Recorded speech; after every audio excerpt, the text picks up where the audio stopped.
Hello, hello, hello, people. Welcome back to an episode of the USL Show. It is great to be back. We are recording on a Wednesday. I know that is a little peculiar. Had a little bit of issues go on yesterday, and we could not get someone who could control our account to go live. So we're doing it a little bit different, but it's all the same because Alex is here. Alex, how are you doing, man? Doing all right. Good to be back. Yeah, it's been a few weeks since we've seen you pull around, but we're getting to the business end of the season, so that means there's so much to keep up with in the League One and all the USL, really. So there is a lot to go over today. Lots of details, lots of interesting stuff going on out in Pittsburgh. The sweater is back. Just so much to get into.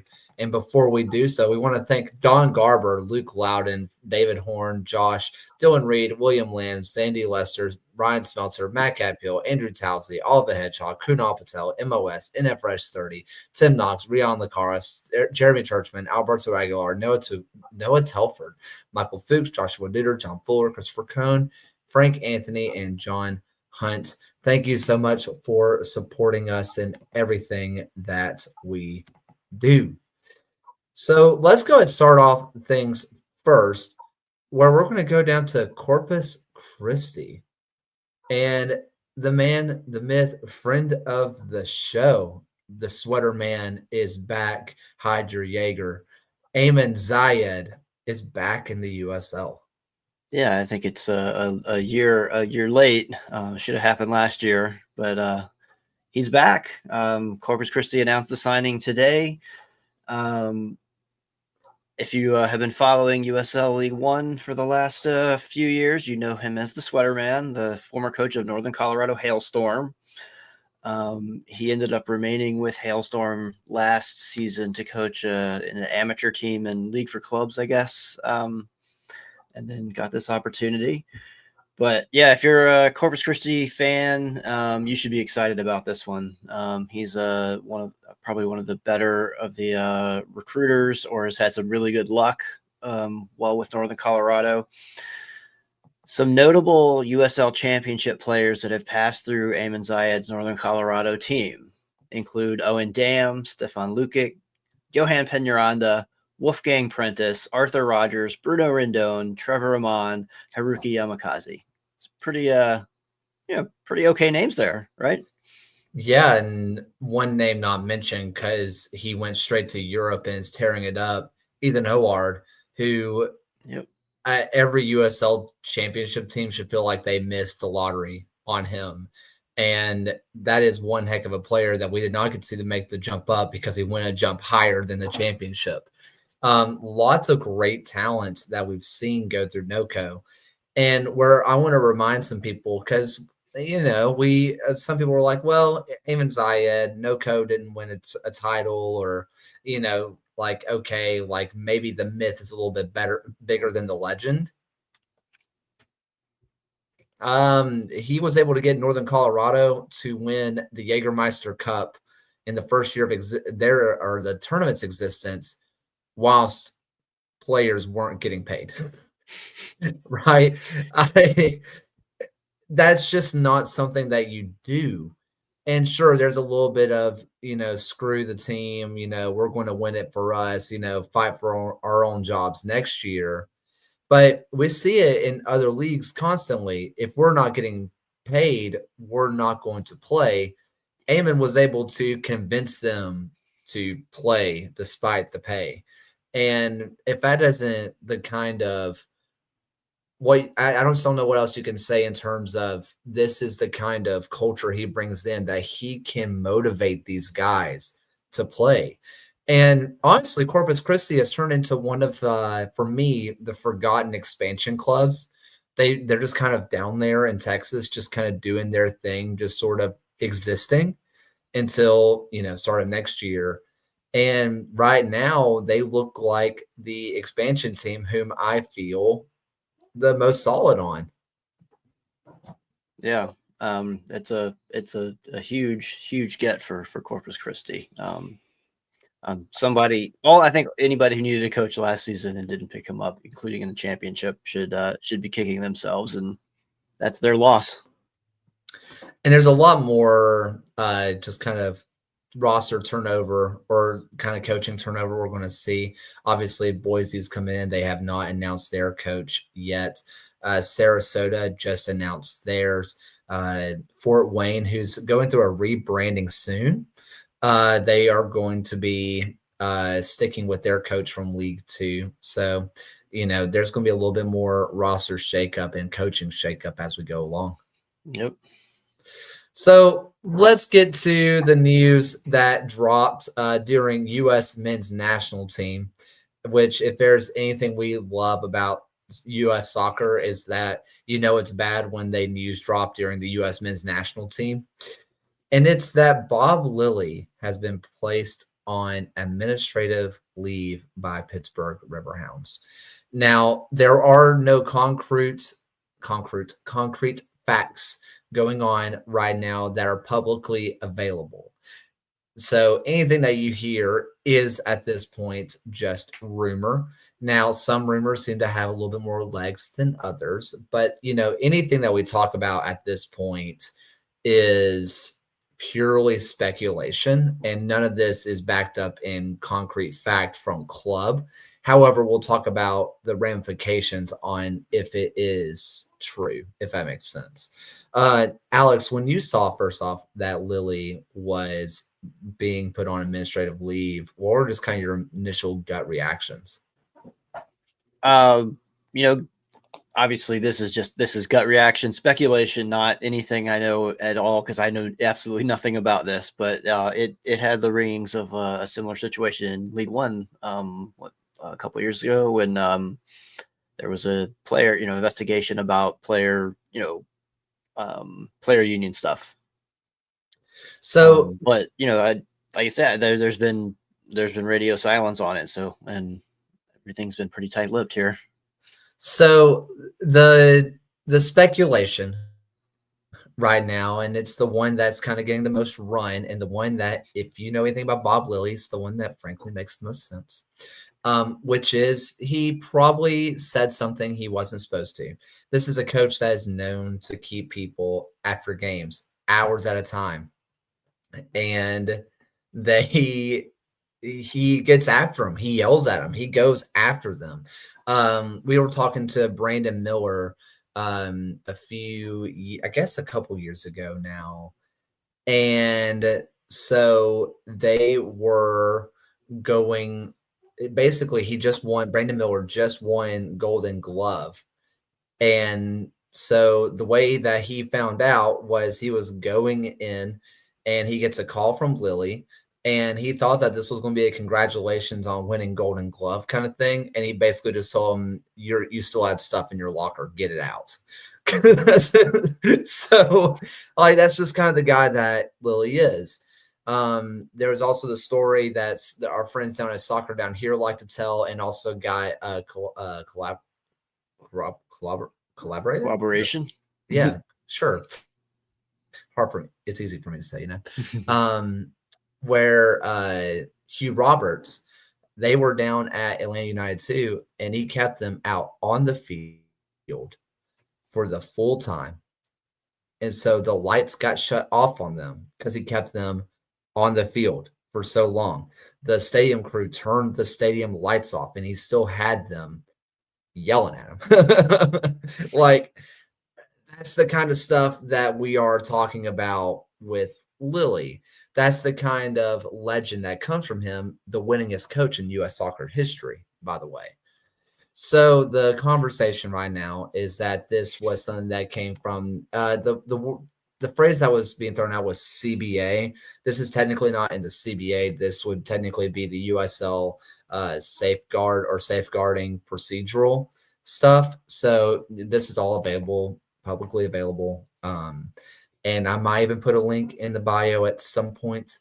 But essentially, there is a safeguarding manual that's out there that tells you what levels are to certain things and how to go about it. And part of this is, as you mentioned, Alex, was McKeever. a couple of years ago now at One Knox, where he was put on administrative leave, where he had level 2 of verbal assault or verbal harassment against players. And I'll tell you guys what that means in a second. But McKeever had to go through basically sensitivity training. He had to go through courses before he could be brought back. And he was, and then later fired, but not for that reason. Just club wasn't quite winning enough, plus a little bit of baggage, right?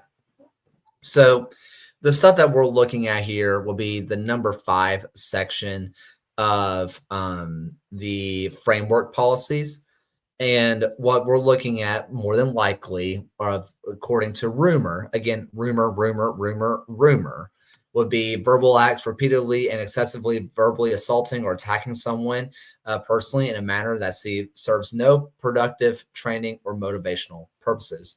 There's also the acts denying attention or support, which is ignoring or isolating a player for extended periods of time, including routinely and arbitrary excluding player from practice.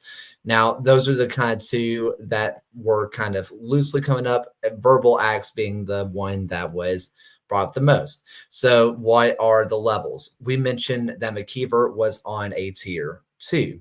So what does tier 2 mean?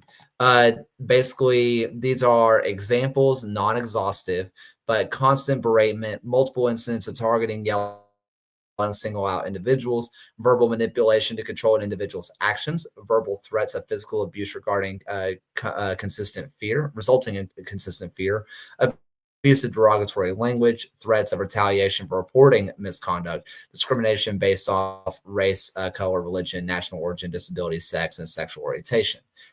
There are a lot of things that can go into this. Those are not saying that all of those things happen. Tier 1 is basically minor and brief incidents of yelling, targeted yelling, and it's not providing constructive criticism, instance of targeted blaming, instance of targeted humiliation, and instance of, oh my gosh, condescension. There we go.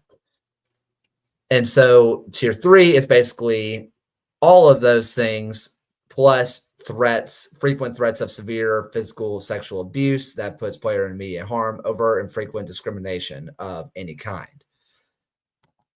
McKeever went on tier 2, and he was able to keep his job.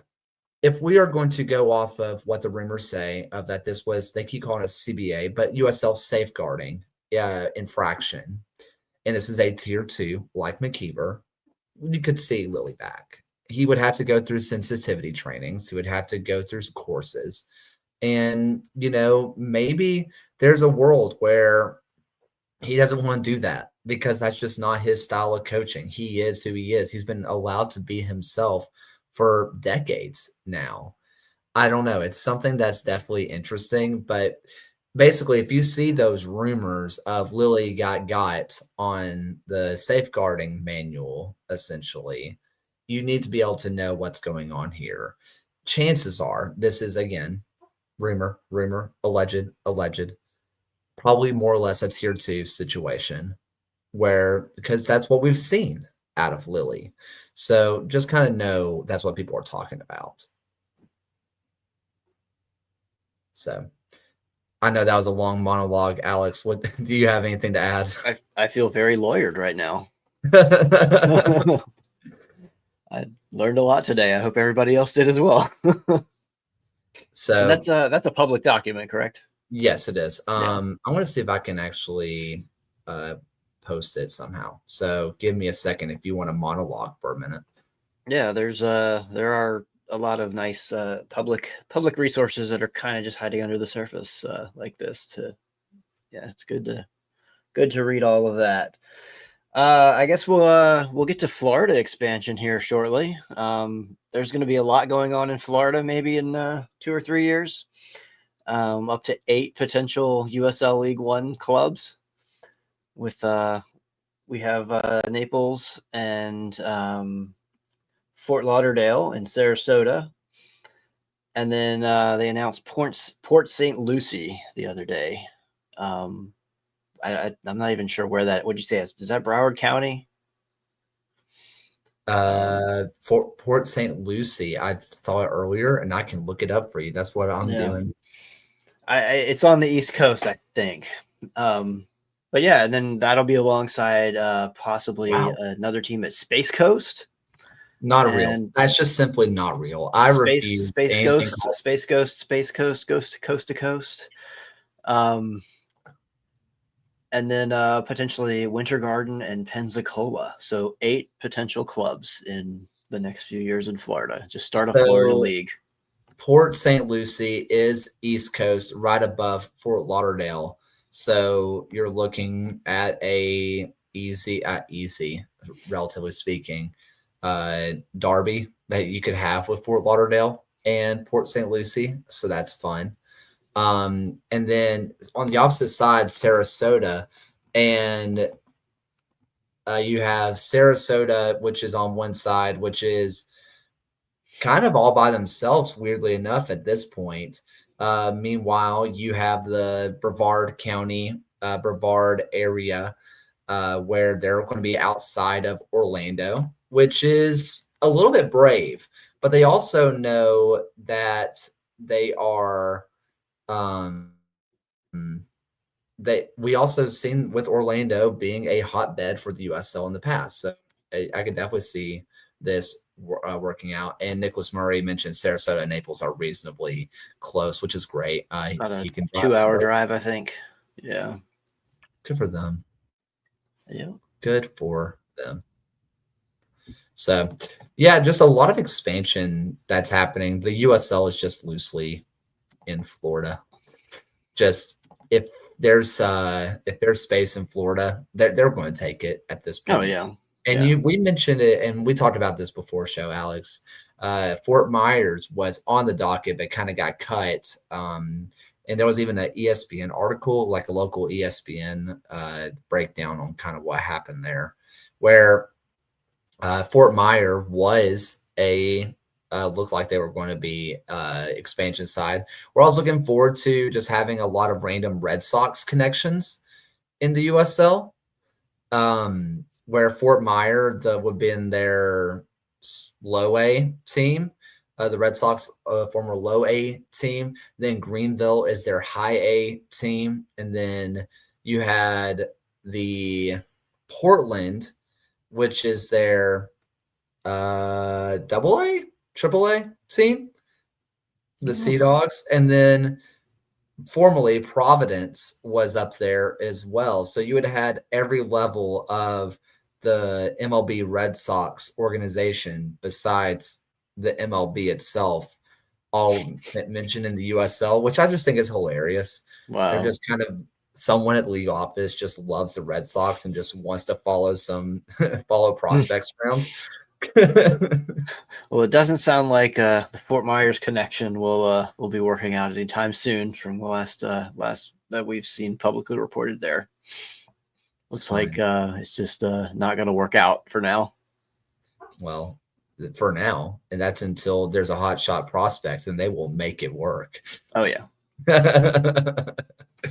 So, what else we got here? What else we got on the expansion sides, or anything going on this side?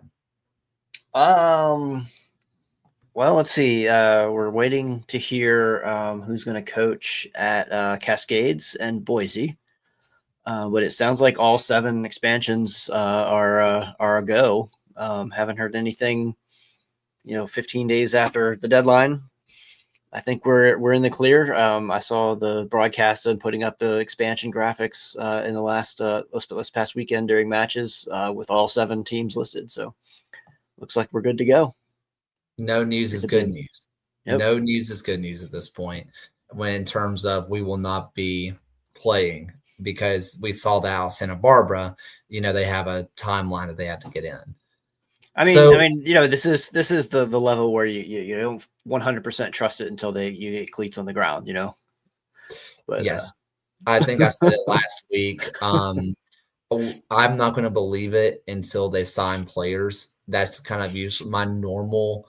That's my normal barometer is have they signed a player? Nope, not real. Texoma pushed that for me.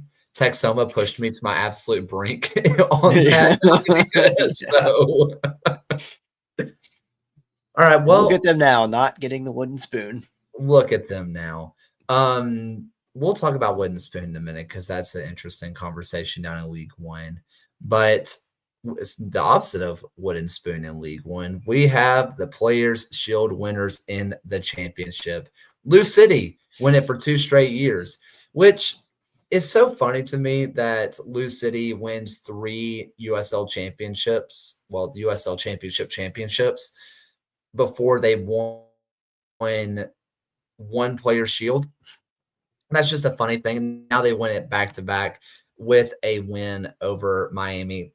And ends up being Brian Ownby, assisted by Cameron Lancaster, to win the Players' Shield, which is just awesome. It's the old guard, the guys that have been around from essentially the beginning, not quite all from year one, that 10, 11 years ago, but it's still incredible. And when you look at the longevity of guys like a Brian Ownby, Cameron Lancaster, for them to be the ones that get the game-winning goal, it's just so cool with the Players' Shield. Soccer 9 Detroit does say, I'll say it again, it doesn't mean a thing unless you get the star. I will say this, on the championship side, kind of agree. However, League One, Super League side, for me, Players' Shield is the winner. For me, Players' Shield is the winner in League One and Super League. Championship, you don't play everybody, so it's not, and you don't get home and away. So I'm a little bit more willing to be like, championship, it's still cool. But Super League, League One, I'm a little bit different on. But it is still amazing to see Lou City and what they have built. And we're still seeing expansion coming to Lynn family. That's something that was posted today, I do believe, which is fascinating. We can get to that later on the USL expansion stadium show, because I think the stadium show could be its own thing at some point, because everybody's building their own stadiums, expanding their stadiums. But still, it's impressive what Lou City does. Do you think this is where would you rank this Blue City team? Are they like top 5 all-time championship teams? I would love to know where Ryan's ELO ratings have them. In fact, Yeah. I'm sure if I check out his weekly article, it was posted recently, and I can find that for you later.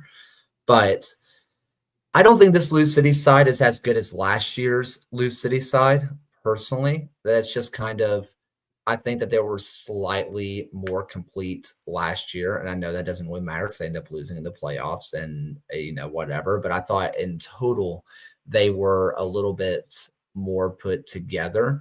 I think when you look at everything's in context, and I'm trying to remember the year now, I think it was 2018 when they had 3 player coaches as their coach, because James O'Connor left to go to Orlando to be their head coach.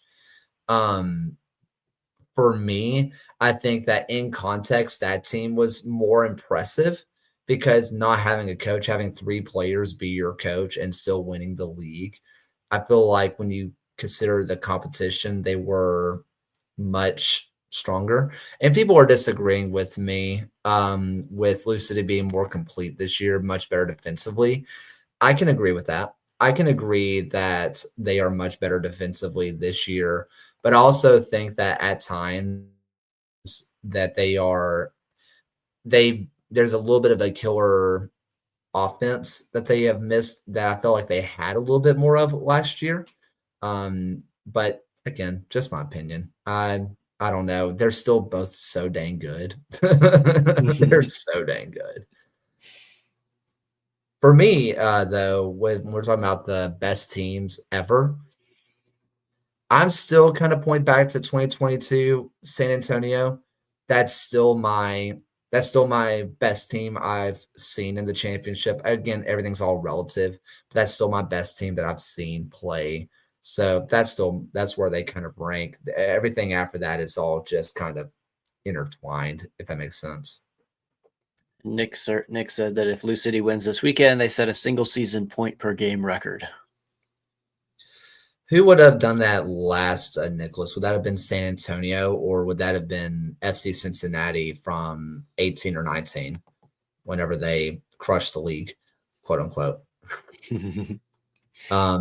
Anyway, so let's talk a little bit more about some player shield stuff, Alex, where we had Orlando City in 2012 at 2.38 points per game, because that Orlando City team before they moved up to MLS was just nuts.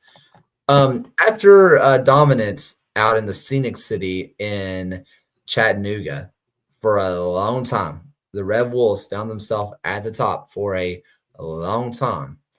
Hey, maybe this player shield is sticking out in East Tennessee because they went up the road through the Smokies on top of Old Rocky Top, put that player shield on top of the Tennessee hills. Maybe. One knocks out of nowhere. Not really out of nowhere. They've been pretty solid all season, and I think especially as the second half of the season came in, that they really showed what they were capable of, and that is they finally learned how to score goals, and a lot of goals, while maintaining that ever-present defense. But One Knox actually can clinch the player shield this weekend if my math is correct. It would take a win against they are playing who are One Knox playing this weekend? I don't have it in front of me. Texoma. Okay. So anyway, whoever Knoxville is playing, they have to win. And if Chattanooga loses or draws to Charlotte on Friday, and if Spokane loses to Naples, One Knox secures the player shield this weekend.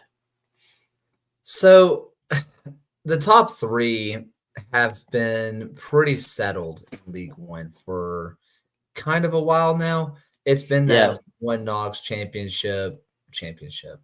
Oh my God, Chattanooga and Spokane. Naples is around there points wise, but Naples has felt out of this to me for a while now in terms of climbing up the ranks for that player shield. Yeah, they mathematically, Naples can't win the player shield at this point.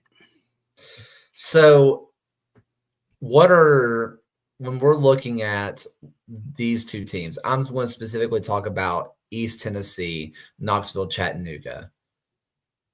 We talked about it last week. Chattanooga, and this is such a dumb thing. This is such bad analyst. Your least favorite analyst says this all the time. The best way to beat Chattanooga is to score first.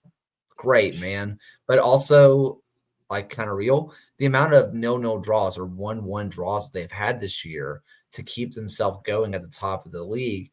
I mean, we saw it, spoiler, we're going to talk about this in a minute, but we saw it with Ford Madison. They get too early, and Chattanooga didn't really have it in them to get back and get a win when they needed it. We saw it the couple weeks before that as well. So it's kind of interesting how that's kind of shaking up for Chattanooga, where I think I said it before the U.S. Open Cup started. You know what? I said it in our previous show when we talked to Eamon Zayed. Chattanooga felt like a team that could go on a U.S. Open Cup run because they felt solid defensively, but I had no idea who their attack was. Well, guess what? If you in the playoffs, you can nil yourself into the PKs. Chattanooga feels pretty good about that. But in terms of hunting down this player shield, advantage One Knox. Yeah, right now One Knox definitely has the momentum. I think One Knox also has the easier schedule to finish the season as well. No offense to Greenville, but they're playing Texoma and Greenville to finish the season. While Chattanooga will be playing Charlotte and who does Chattanooga play to finish the season? I'm not sure. I don't have it up right now. All right, it's Westchester Okay, so they both kind of have a I don't know, that's kind of a toss up there.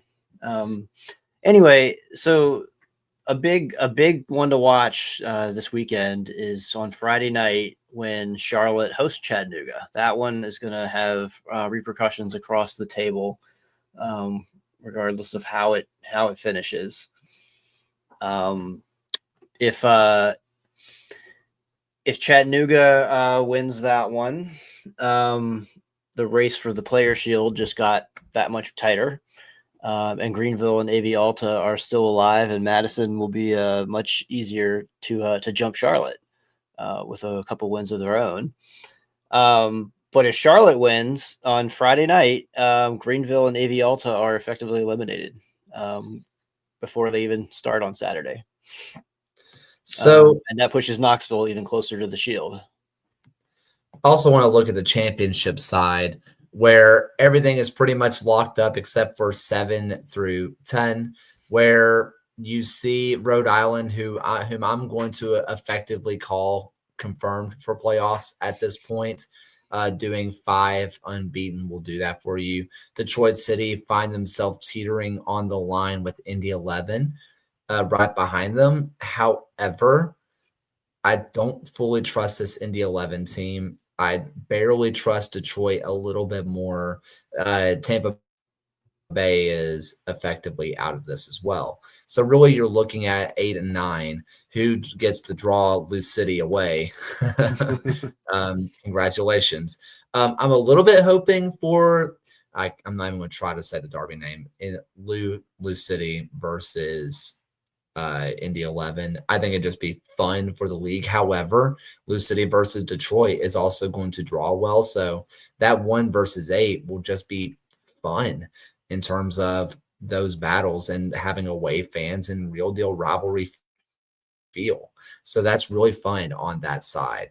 On the Western side, you're looking at anybody can be anything. You have, let's see, quick math, 8 points separating 4th and 9th. So anything can happen out west. As our good friend Alan Underwood once said, the West is a simulation. It's all fake. None of it's real. And that's kind of how it feels. Right now, you have Orange County, who's 2 points behind Colorado Springs. Boy, could Orange County used all 3 points versus New Mexico.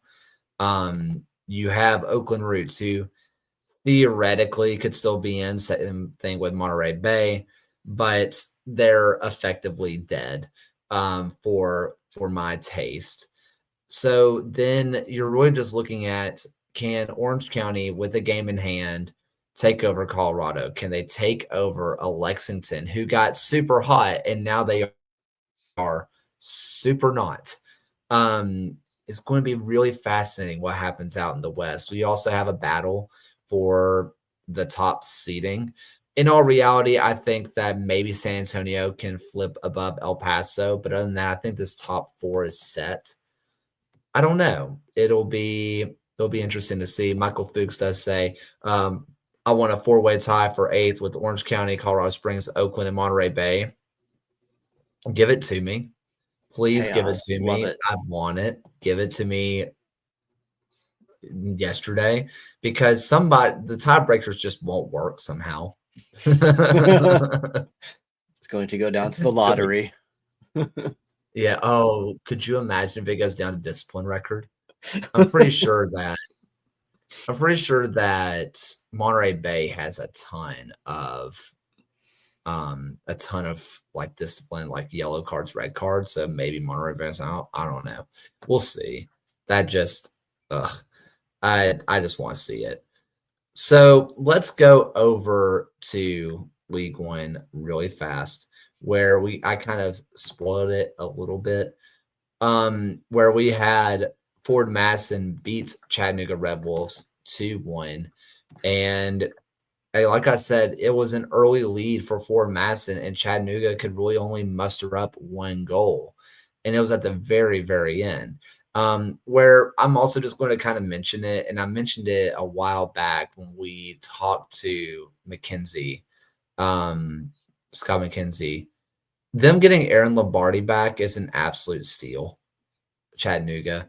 But Ford Madison find themselves getting hot at the right time where they've only lost one in their last 5. And that one was an absolute thumping to Greenville, sure. But, they get a 1-0 in their Henny Derby. They get a 1-0 versus Westchester. And the fact that Westchester only gave up 1 goal is wild.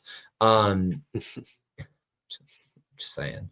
And then you have a 3-1 win over Hearts of Pine, where Hearts of Pine looking shaky, still in the playoffs, but still looking shaky. And then they get a 2-1 over the Red Wolves. They still have to get more points to jump Charlotte. But a Ford Madison team who was seriously contending for Wooden Spoon just a month ago are finding themselves looking like a possible final seed favorite. Yeah, and I don't know if I would have had Derek Gebhard on the double-digit goals bingo card this year. No, because that's career high for him. 30 years old, just hit his 11th of the season on that move where he took out 2 Chattanooga defenders at close range and just spun it into the goal. Unreal. Goal of the week as far as I'm concerned. But yeah, Madison's still alive. They're just 2 points back of Charlotte. Like was again the Friday night match that Charlotte's going to play is going to have huge implications for Madison's fate. But yeah, they very well are within striking distance, especially if Charlotte remains inconsistent on their last 2. So on the Ford Madison side, I'm very interested on, do you think that they are going to be in that final spot? Because I just do not trust Charlotte in the slightest. And Ford Madison is giving me something to believe in right now. Yeah. So yeah, Madison will close out the season in Richmond. Could be a trap match. It's in Richmond. But like I said, they gotta watch that Charlotte game. If Charlotte wins, then Madison is put into a must-win situation against Omaha this weekend. It's tough, but why not? Why not? Why not? I know asking the Richmond Kickers fan about Ford Madison is never a fun conversation. I mean, Richmond's been eliminated already. Like, you can be objective about this. Yeah. Sure. Hey, Birmingham fan, So Westchester will get a wooden spoon, William Lamb. And they also might have. I don't know. They're making Richmond work to not get the wooden spoon. It's true. But Westchester's going to finish bottom 2 with likely a Golden Boot winner in Obregon Jr., which is, I mean, it just kind of shows everything that was wrong with Westchester this year. We had Nicholas Murray post a really good stat on Blue Sky, and if he's still here, if he could post it, about it was Orange County. I'll think of his name later. Milano Olosky winning Golden Boot, despite being the wooden spoon winner, which is just wild. And for Westchester to have a Golden Boot winner and be negative in goal differential, that is just incredible. They just look, absolutely incredible. I assume that Dave Carton is going to get another year. I think a lot of things just didn't go right the first year. They know what they have to do. They know exactly, and I think they have a very good. I think John Morrissey actually wrote this in his article this week, that he pointed out that they have a very good offensive base around which to build, and know exactly where to build defense. Yeah. By the way, Nicholas Murray talks about the Milano Losky Golden Boot when they finished last. He accounted for 44.9% of the club's goals that season. That's his goals and assists. He was a part of just under half of them. I don't think that's sustainable. But yeah, when you're looking at Westchester, I think it was John also mentioned on Blue Sky and or Twitter at one point where they have dropped. Westchester has so many points from winning positions this year. Mm-hmm. I think they're well into the 30s, 30 points dropped from winning positions, which just wow. That is just unbelievable to have that kind of record. Yeah, and one of the bigger issues that I looked at with Westchester is the fact that if you look at how many different center back pairings they've had all season, it's absurd. They couldn't, between injuries and inconsistencies, they couldn't find the right combination all season, and they just got ate alive. Yeah, I don't know. It's definitely interesting to see what's happening there. Meanwhile, on the Richmond side, just because we are kind of at that point of just, what's going to happen with some of these bottom teams, right? And I guess from your point of view, what do you think has been the biggest issue out in Richmond? Because they are still in wooden spoon contention. Yeah, it's the depth wasn't quite there yet. Their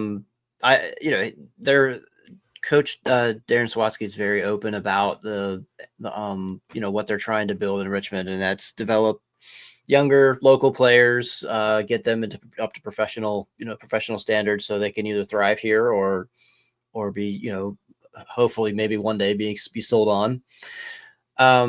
But it's not quite there yet. It's a multi-year plan, and this is just not not the last year.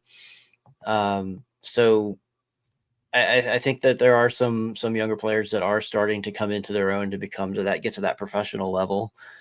And then, I think they do know better on like the types of things that they can build around that for next year. But yeah, it's just a lack of depth. When somebody gets injured, who's a good contributor, there's not a 1-for-1 replacement like some of teams around the league have. So that is what it is. I think they know what they need to do better next year. Well, let's go back over to the championship really fast. And we kind of mentioned it earlier with Orange County. And boy, did they want all 3 points. Well, they go up 1-0 over New Mexico out in the lab. And it's 15 minutes in. Tristan Traeger, who for some of you, it's like, that's a name I haven't heard in a while. That's correct. He went out there at Orange County and just kind of, he moved over from Monterey Bay and just kind of been floating a little bit. And then New Mexico gets 2 back-to-back because Greg Hurst is just simply like that. But Orange County, hey, Traeger gets a brace and Stephen Kelly ends up getting in there with Haggart getting a hat trick of assists. I think he was my player of the week vote. And then beginning of the second half, Kip Keller ends up getting the game tying goal, where obviously big for New Mexico as they clinch a playoff spot, but devastating for Orange County, who was my personal favorite to win the West this year. I thought Orange County was the most complete team coming into this year, and they're fighting to earn a final playoff spot. Just really fascinating stuff going on. And something we don't talk about enough, I think, is the atmosphere out at Isotope Park, out at the lab with New Mexico. Sneakily getting over 8,000, almost 9,000 people at the baseball stadium, right? And they do this like every game, every single time. But I think because they're in a baseball stadium, they don't get the love that they deserve. if they were in their own soccer specific stadium, I think they would be heralded as one of the best atmospheres, but they just don't kind of get that respect because of the stadium which they play in. But they are one of the class atmospheres that you have in the USL. Yeah, I say when I watch them, they're still pretty loud and rowdy. Yeah, for sure. I just find myself interested in what's going to happen in the West. It's all just very tight. It's super congested, as it always seems to be. We could see a team fly up from the bottom of the table, either 9 or 10. Orange County being the best bet as they have a match in hand. And Nicholas Murray does point out earlier, they do have they are playing tonight versus San Antonio. So that could be a big deal. But I don't know. I'm just fascinated on what's going to happen out at Orange County. I like all the pieces. I think that they have a solid starting position, and that still looking at the roster, I still really like it. I'm not really positive on why it's just not clicking if entirely. But then you see New Mexico, who we haven't given them enough love because they're very up and down this year, that where they were really hot, then they were really not. But you see the names on the roster, and Alex Tambakis has been around forever. Maples has been again around forever. Ryden has been great for me. Chris Gloucester, who I think just did an interview recently on his time with the U.S. Men's national team. That was really fascinating. If I can find that somewhere, it was really good. Will Seymour has again been around forever. Osman and Jabang were pivotal out at Las Vegas last year. They both came in the middle of the year this year. But still, Noel and Jabang are some of the best that this league has to offer. And Akale is one of those players that is just special. You see him on the ball, and he is just so smart. And then Greg Hurst. I mean, listen, you remember Greg Hurst from from his League One days. He still does that. When he gets his when he has his confidence, there's not many strikers in this league better than Greg Hurst. But then they just get cold, and they just get really cold when they get cold, and they find themselves in the middle of the pack. Despite, again, looking at roster, you should be telling yourself this is a top 2 team in the West, not just maybe they'll be at top 4, maybe. So, I don't know. After all that, do you have any kind of final USL thoughts for the night, Alex? Like I said earlier, I'm hyping up this Charlotte Chattanooga match on Friday. I think everybody should be tuning in for that because it's gonna reverberate throughout the rest of the table. You know what you're getting into for the rest of the weekend. I'm looking over at the Super League right now from the match that happened last week, where Spokane, the Zephyr, get a 2-0 win over Dallas.